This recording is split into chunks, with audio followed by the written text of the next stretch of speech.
Hey there. The purpose of this lesson is not to teach you why you should use your IRA, but I do need to start with that because I find so few people actually know how important it is for them to start doing deals inside of their IRA. And incidentally, that, of course, I'm in the business of buying and selling houses, and that's what I teach, but you should know that you can do any kind of deals inside your IRA. You can buy all kinds of things inside your IRA as long as they're classified as investments. And there's very little you can't do in your IRA. I mean, I know people who are using their IRA to buy a horse, and when a horse has a baby, they sell a baby and the money goes in their IRA. So your IRA is limited, but not by much. My goal here today is to show you a really cool way to legally control the money in your IRA without writing checks and getting your third-party administrators, which are all a pain in the neck, out of your life. Now look, it's not their fault. They have rules to comply with. They got to file reports to the government every year, and since our government is doing everything it can to put us out of business, unfortunately they're trapped in the middle of that as well. So regulation on top of regulation on top of regulation is causing them to be a pain in the neck no matter which third-party administrator you're using. So what I want to do is show you what I do and what I am teaching other people to do to eliminate the need to go back and forth every time you want to write a $10 deposit or a $100 deposit or make a mortgage payment or order money for any reason whatsoever, especially when it's time to buy a property. Sometimes it takes these third-party administrators way too long to act, too many forms, too much grief, too many people on the other end that don't know what the right hand is doing half the time. And so for my own sanity, I figured out a way, and this has been approved incidentally by many very knowledgeable people that I have talked to at the top of these third-party administrator companies. And as far as I'm concerned, I'm not a lawyer. Don't forget, I'm not a lawyer. I won't be sending you a legal bill here. But I can tell you that some very, very smart people say what I'm about to show you is perfectly fine to handle your IRA as long as you comply with the rules. Now down below, you're going to see a write-up that I did on this. Laid it out for you as clearly as I know how to do, so you can follow those instructions. But I'm about to get up on the board and demonstrate it so that you'll get both versions of it. The key is, if you don't have an IRA, get one open immediately. You want a Roth IRA, ROTH, Roth IRA. It's a gift that the government has granted us, and there aren't many of those. It allows us to literally grow wealthy tax-free, not tax-deferred, tax-free. This is the only entity you have that you can grow with tax-free. Please talk yourself into taking advantage of it before they change it, and they will, and make it tougher and take away a lot of the advantages we have now to grow tax-free. And in case you don't know really what that means, taxed versus tax-free, I'll just put it simply for you. If you invest money outside of your IRA, or if you make money outside of your IRA and pay taxes on it, invest the balance, pay taxes, invest the balance, and so forth, opposed to doing it inside your IRA where you make money, leave it in, invest the whole thing, including what you would have normally paid taxes on.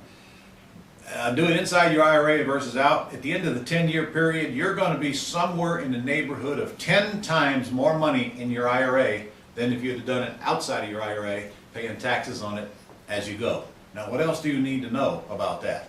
Frankly, you ought to go get somebody to do some problems for you and just compare the two, and you'll see. And because nobody takes the time to do that, obviously, very few people know how important it is to do what I'm about to show you, but use your IRA as the vehicle to buy and sell houses with. Anything you can do outside, you can do inside in the world of real estate, and that's all I'm suggesting you do. I know when I pay cash for a property, my IRA buys it. If I rehab it, my IRA rehabs it, and all that profit comes in the IRA. So before I go up to the board, let me be clear. It's not about contributions. It's about leveraging your brain, not your money or your IRA's money. We put up a deposit, in many cases like $100. We go flip a deal, here comes $20,000 profit. That 20 grand goes in your IRA tax-free. Now look, you can only contribute about 6 grand a year right now, but there's no limit to how much profit your IRA can make. I hope that sticks. I hope they get that from here to here. because that's the difference between retiring on Social Security and being filthy, stinking rich. So I'm going to go to the board right now and show you exactly what to do next. If you're going to do anything inside of your IRA, first step, of course, is to open an IRA. That would be number one. Now, I use Quest right now, Quest, IRA.com, questira.com. There's a bunch of good third-party administrators around that will do self-directed IRAs, and you better make sure it is a self-directed now. That means you get to control your money, and they recommend no investments to you whatsoever. And in fact, if they recommend investments to you, they are not a true self-directed IRA. If you put your IRA down at your bank or Merrill Lynch, that's not a self-directed. That's a multiple choice. You pick off of their list, and it's all stocks, and they get a fee every time you invest. A true self-directed IRA is going to charge you a very small annual fee based on the size of your IRA. We use Quest out of Houston. They are called a TPA, which is a third-party administrator. Again, use whoever you want. That's really not the key ingredient here. The key ingredient is that you do what I'm about to tell you. All right, number two, you got to form an LLC that your IRA owns. So let me make sure you're clear here. I want you to form an LLC. Your IRA is 100% owner of that LLC. That means that anything is done inside of that LLC is done for the benefit of your IRA. Now there's a few simple, easy steps here to follow. Step number one, you're going to need to name a manager, because you cannot be the manager of an LLC your IRA owns. You cannot directly control the funds belonging to your IRA. If you do, it's self-dealing. And if you get caught self-dealing, it could wipe out your entire IRA. So take a little time to learn the rules as they apply to self-dealing. So you can't be the manager, so you're going to have to find a manager, and that manager cannot be anybody in your linear descent. That means your relatives up, your relatives down. That means your spouse's relatives up and your spouse's relatives down. Your brother or sister is fine, but not anybody in your linear descent. So I use an employee as my manager. You can use a brother, sister, employee, or just a friend, whatever, but you can't be the manager because you can't write checks on your own IRA's account. All right, so you're going to need to get a manager, and then you're going to need to go to Quest and use their EIN number. Quest publishes their EIN number, that's their federal tax ID number, right on the front page of their website so that you can use it, because when you form an LLC, fill out this form at your state, they're going to ask for an EIN number, and so that's the one you want to use. You want to use Quest, not yours, but Quest's EIN number. And do not use your credit card, because of course you're going to have to pay a fee to form a corporation. Use a friend's credit card, pay it back after we go through these steps, and get your LLC funded with the money from your IRA. So first, we got to get a manager. We got to get an EIN number from Quest, because we can't form the company without a name, and a manager's name, and an owner's name, and an owner's EIN number. Got it? Too fast? Want me to start all over? Nope. Rewind. Play again. 2. All right, I said that. You can't be the manager. All right, now once you get an EIN number from Quest, and once the state approves the name that you have given it, you should have 2 or 3 ready, and then once you've named a manager, now you can actually order a check from Quest to fund your LLC. Now, of course, when you open Quest and make your initial contribution, you should probably put, I don't know, $1,000 in there at least, maybe more than that, because I think you should actually start with at least $1,000 in your new LLC account. All you need money for is probably to write earnest money deposits, but if you have a bunch of money in your IRA right now, you can also transfer it to a new IRA, or you can transfer as much as you want out of that IRA into the Quest bank account. I mean, let's say you know you're going to rehab houses and you got $100,000 sitting in your IRA. Well, you can use the entire amount and transfer it to Quest to form the LLC, and then there's the money that you will actually write checks to repair, write checks to buy houses and so forth. Use your own best judgment on that. and probably should get the advice of your CPA, but be very careful because your CPA doesn't know what I'm about to teach you. In fact, you might let him watch this video if you want.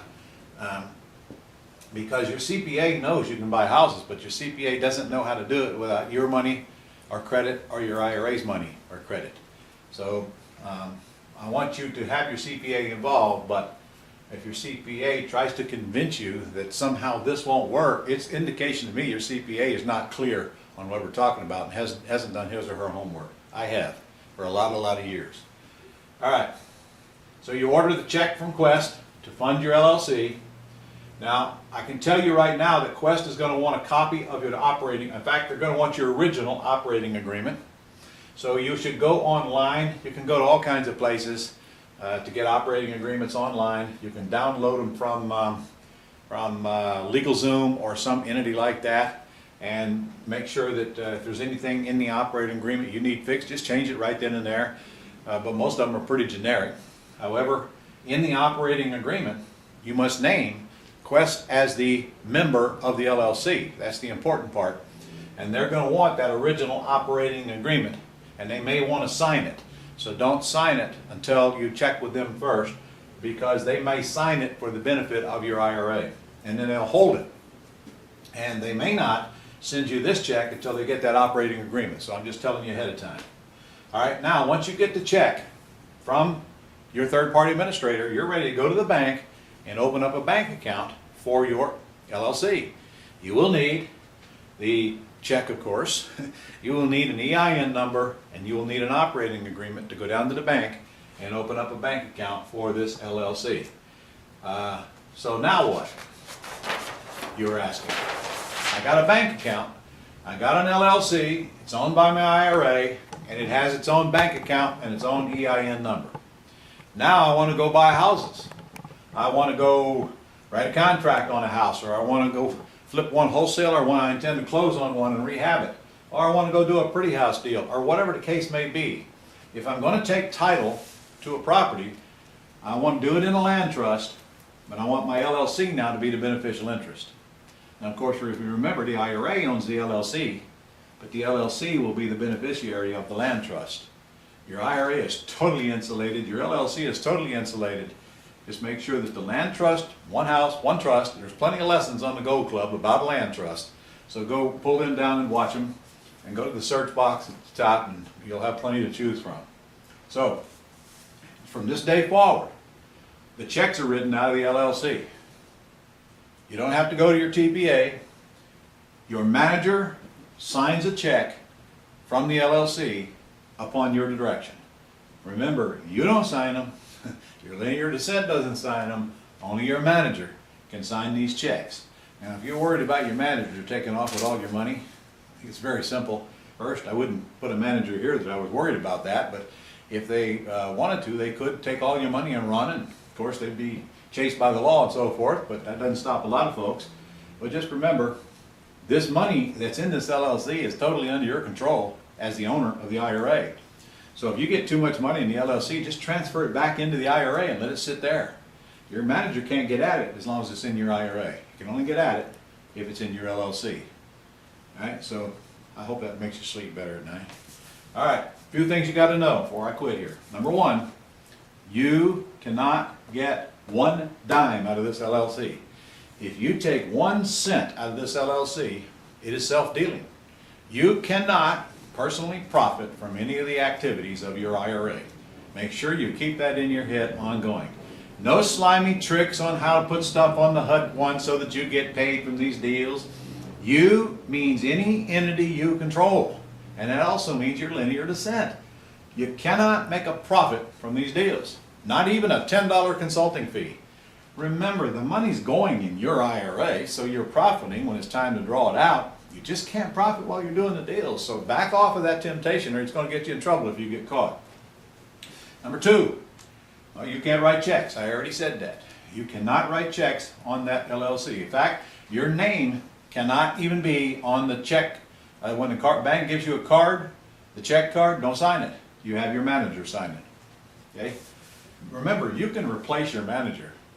The member of the LLC can fire the manager at will. The manager has no control over you, except they can run off with your money because they do sign the checks. And in fact, if you want to, you could even put a stopgap. Well, no, I don't want you to do that. I don't want you to put a stopgap on how much a check they write, because that would require your signature at the bank, and I do not want your signature anywhere near the bank account that that LLC owns. All right, you can't do business with any other entity that's yours. This entity cannot loan money to any of your entities, borrow money from any of your entities, partner with any of your entities, or do business with any of your entities in any way, shape, or form. So don't try that. Make sure that you keep this whole thing clean, and it's IRA and IRA only. Don't go down that path, because look, it's easy to bypass the law, abuse the system, and get away with it, and you probably will, to be fair. You probably will get away with it. But do you really want to go do your whole life, build your whole business, knowing full well there's skeletons buried in your closet, and you looking back and you wish you hadn't done the stuff that you hope you don't get caught on? Why don't you do it right to begin with, and you won't have to ever do that. So you can't do business with any of your other entities that you control. And here's the good one. All Quest or any other TPA needs from you is one K1 once a year that your accountant prepares for this LLC. That's all. That's the only accounting they'll need from you. They have forms that they have to file with the IRS, and they can't do it till they get that K1. So in other words, that means you don't care what's going on in this. You don't have to give them a general ledger of your LLC. They don't need an accounting for your LLC.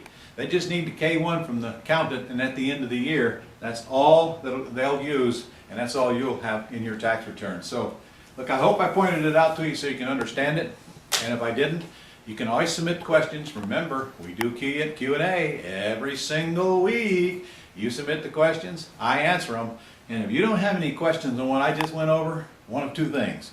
Either I was pretty good at what I do, or you don't care anymore. So I know you're going to have questions. So get them in here. Hope you got it. See you soon. Okay, let me answer one question right now that I get a lot in class, and that is, well, if I do all my business inside of my IRA, then how do I live? Well, come on. How you living now? I don't expect you to do all your business inside of your IRA. Your IRA doesn't get your paycheck on your job. It doesn't get the income from whatever business you might be running right now. I'm just saying, do as many deals as you can inside of your IRA and let it grow tax-free. You're going to be glad you did when you look back. And just remember this, every dollar that you try to take out of your IRA now, or that you don't allow to go in your IRA that you could have, is a dollar that does not grow tax-free for the rest of your life. Robbing your IRA early is a very, very, very expensive way to raise money. Another question I get all the time, well, how do I get paid? Well, come on, it is your IRA, it's your money. You can take it out anytime you want to take it out. If you're 59 and a half or over, it's no taxes. If you're under 59 and a half, then you'll pay taxes as you withdraw it. But you'll pay taxes if you don't put it in there to begin with, so what the heck do you have to lose? Now remember, your Roth has to be 5 years old before you start taking money out, or you'll also pay a 10% early withdrawal penalty. But it's your money. Take it out anytime you see fit. Remember, you cannot borrow from your IRA, but you can do withdrawals. Also remember that you can take out all of your contributions without paying taxes. However, that should be a small part of your IRA if you do what I teach you to do, because your contributions can only, they're limited. The profit you put in your IRA is not limited, and that's where you're going to get your wealth. Do deals in your IRA. Forget about getting the money out of it right now. Let it grow, let us do its thing, and then when you get cash in your IRA, then learn how to take that cash and invest it to get a lot more cash back quickly. And again, I'll tell you, my IRA pays cash for houses, sometimes renovates those houses and retails those houses and cashes out of them. Tax-free, because it has cash in it. And I'm always looking for more. I can't, I buy at least 2 or 3 of those a month and renovate them, and that's how I grow my IRA. I'll tell you, if you do the math, it's a very good, very high rate of return on your money.